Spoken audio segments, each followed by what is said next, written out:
Hello and Namaste. Today we are going to deal Unit 7, that is Deduction and Explanation.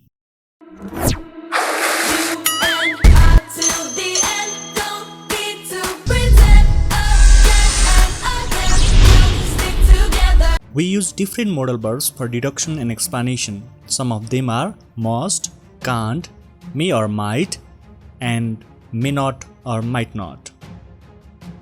यी model भर्ब्सलाई कसरी प्रयोग गर्ने भन्ने सोच्नु भएको छ भने एकपटक दिएको तालिका हेर्नुहोस्. If the action is sure to accomplish, use must. If the action is not sure to accomplish, use can't. काम हुन्छ 100% सम्भावना छ भने must प्रयोग गर्नुस्. काम हुन्न भन्ने 100% सम्भावना छ भने can't प्रयोग गर्नुस्.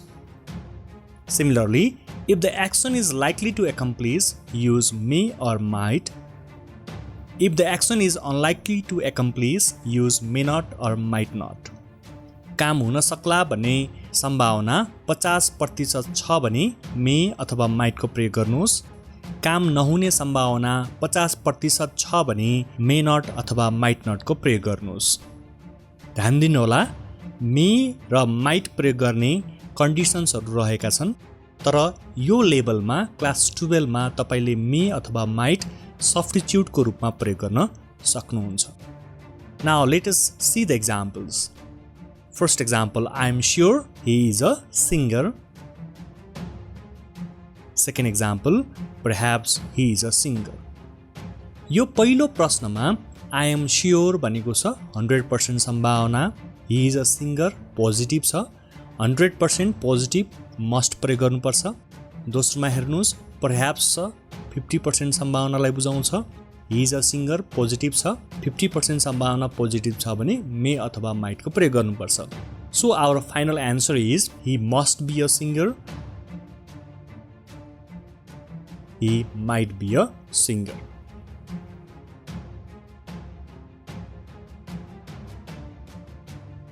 Now next, transformation.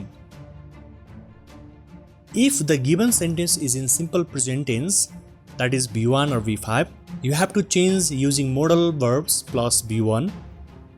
If the given sentence is in present continuous tense, is MR plus V4, change that using modal verbs plus B plus V4.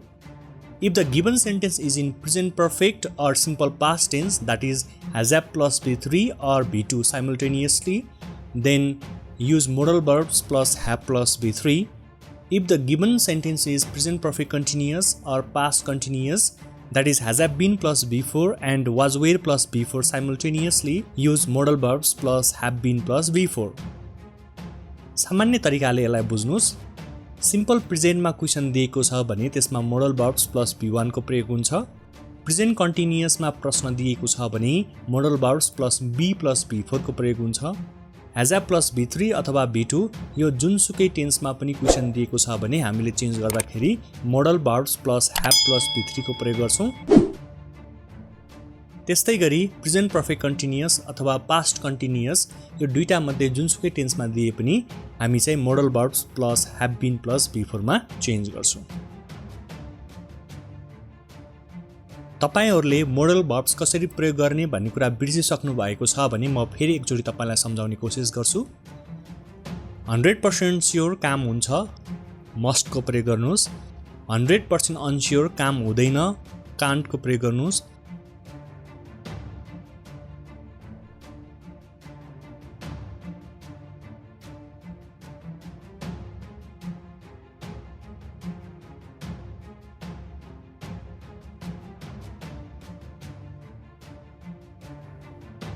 Now let us move towards exercise 1. Change the sentences below using must, can't in may or might. Question number 1, I am sure he is working. तपाईको सजिलोको लागि मैले model verbs र transformation को तालिका चाहिँ छेउमा दिएको छु. सो I am sure भनेको छ, I am sure 100% प्रोबेबिलिटी भएको कुरा भयो. He is working पोजिटिभ छ, is MR plus B4 present continuous हो. त्यसो भए I am sure must plus P plus P4 प्रयोग गर्नु पर्यो. हाम्रो सब्जेक्ट ही हो, he must be working. हाम्रो उत्तर चाहिँ के भयो? he must be working. तपाईलाई एउटा कुरा सम्झाइहाल्नु, is MR, was were र be यी सबैलाई हामी be verb भनेर चिन्छौँ। कहिलेकाहीँ यो be verbहरू मेन भर्बको रूपमा एक्ट गर्दिँदाखेरि, जस्तो स्पेशली अझै प्रेजेन्ट टेन्समा is MR चाहिँ काम गर्दाखेरि हामीले V1 को रूपमा be लाई प्रयोग गर्नुपर्ने हुन्छ। जस्तो तपाईलाई एउटा example देखाइहालौँ, I am sure he is a teacher। यहाँ is चाहिँ मेन भर्ब हो, त्यसैले यसलाई चेन्ज गर्दाखेरि he must be a teacher हुन्छ।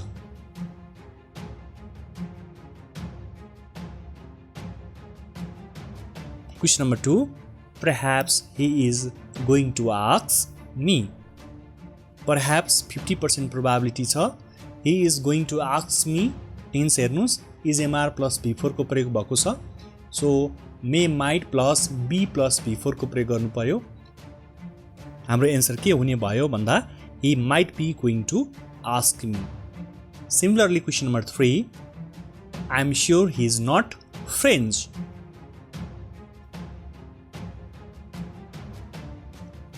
I am sure 100% probability को कुरा रह्यो, he is not French। Question नेगेटिभमा छ, 100% नेगेटिभ भयो भने हामी कान्ट को प्रयोग गर्छौं।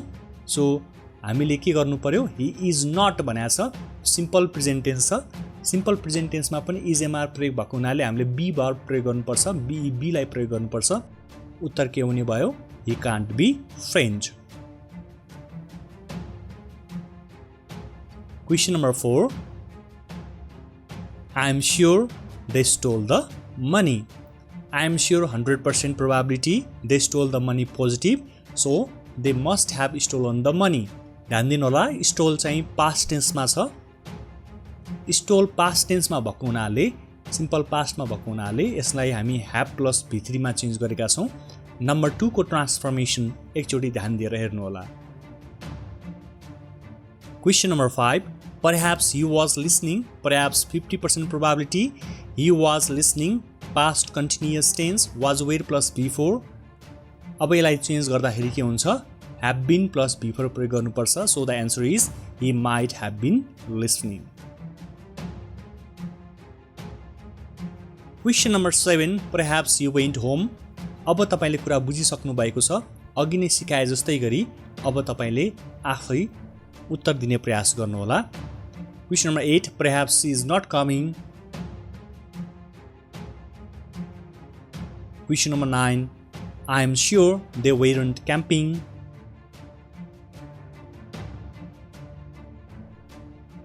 Question number 10, perhaps they haven't finished।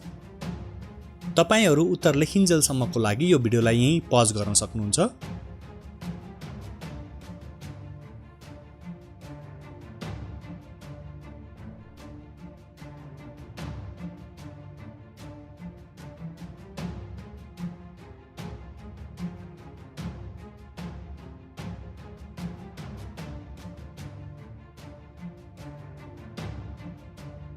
अब तपाईले आफ्नो उत्तर ठीक छ कि छैन भनेर चेक गर्न सक्नुहुन्छ। Now let us move towards exercise 2। Change the following using must, can't, may or might। Here are the questions for you। Number 1, I am sure they have arrived। 2, I am sure she is not having lunch। 3, perhaps he didn't hear you। 4, I am sure it hasn't been snowing। 5, perhaps he wasn't telling the truth। 6, I am sure you are exhausted। 7, maybe he has delayed। Number 8, I am convinced you haven't forgotten my name। 9, I am sure I was dreaming। 10, I am sure you are imagining things। 11, it's possible that they are going away। 12, I am sure they weren't serious। 13, obviously he has been kidnapped। 14, perhaps he is going to ring। 15, I am sure they weren't informed। The answers of the given questions are provided in the description box. Feel free to download the PDF file from the provided link.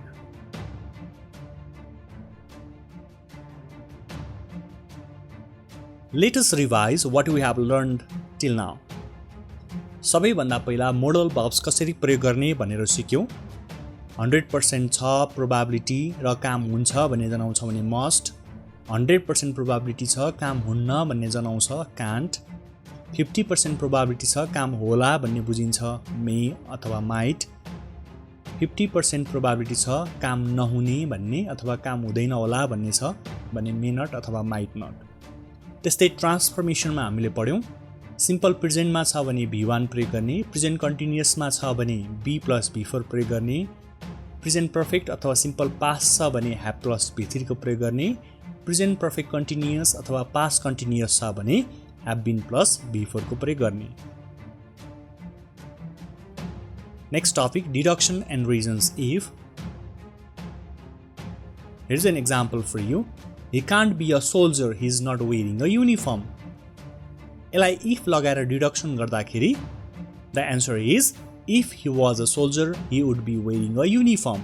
अब यो answer यसरी कसरी लेखिन्छ त भनेर बुझ्नको लागि तपाईले सेन्टेन्समा भएको दुईटा क्लजलाई बुझ्नुपर्छ त्यो चाहिँ if क्लज र मेन क्लज हो यो सेन्टेन्समा if लागेको क्लजलाई हामी if क्लज भन्छौं जस्तो if he was a soldier चाहिँ if क्लज हो त्यसैगरी पछाडीको he would be wearing a uniform चाहिँ मेन क्लज हो if क्लज र मेन क्लज कसरी छुट्याउने भन्दाखेरि मेन क्लज तपाईले छुट्टै पढ्नु भयो भने सब्जेक्ट पनि हुन्छ भर्ब पनि हुन्छ र त्यसले कम्प्लिट मिनिङ दिन्छ he would be wearing a uniform त्यो छुट्टै भन्दाखेरि पनि कम्प्लिट मिनिङ दिने सेन्टेन्स जस्तो बन्छ तर if क्लज मात्रै पढ्नु भयो भने त्यसबाट कम्प्लिट मिनिङ आउँदैन जस्तो if he was a soldier त्यसबाट कम्प्लिट मिनिङ नआउने हुनाले र त्यसले कन्डिसन मात्र राख्ने हुनाले if क्लज भनिएको both are the part of sentences that's why they are known as clause so if clause र मेन क्लज चाहिँ तपाईले के गर्नुपर्छ भने यदि दिएको सेन्टेन्स पोजिटिभ छ भने नेगेटिभ बनाउनुस् र नेगेटिभ छ भने पोजिटिभ बनाउनुस् त्यसपछि if क्लजमा यदि प्रेजेन्टमा दिएको छ भने त्यसलाई पास्ट बनाउनुस् पास्टमा दिएको छ भने पास्ट पर्फेक्ट बनाउनुस् त्यो भनेको के भने यदि बी युज भएको छ भने त्यसलाई वाज वेयरमा परिणत गर्नुस् v1 र v5 छ भने v2 मा चेन्ज गर्नुस् v2 मा छ भने had + v3 मा चेन्ज गर्नुस् have been छ भने had been मा चेन्ज गर्नुस् त्यस्तै मेन क्लजमा चाहिँ would प्लस अघि नै हामीले सिकेको ट्रान्सफर्मेसनको स्ट्रक्चरलाई प्रयोग गर्नुस् मेन क्लज चाहिँ तपाईको v1 र v5 छ भने would + v1 प्रयोग गर्नुस् is mr + v4 छ भने would + b + v4 प्रयोग गर्नुस् has a + v3 अथवा v2 छ भने would + have + v3 प्रयोग गर्नुस् has been अथवा have been + v4 र was were + v4 छ भने would + have been + v4 प्रयोग गर्नुस् तपाईले यो तालिका एकदमै ध्यान दिएर बुझ्नुपर्छ यति बुझिसकेपछि तपाईले if लगाएर डिडक्सन र रिजन्स दिन सक्नुहुन्छ Here is exercise for you, exercise number 3. Explain the following deductions using an if sentence. Question number 1.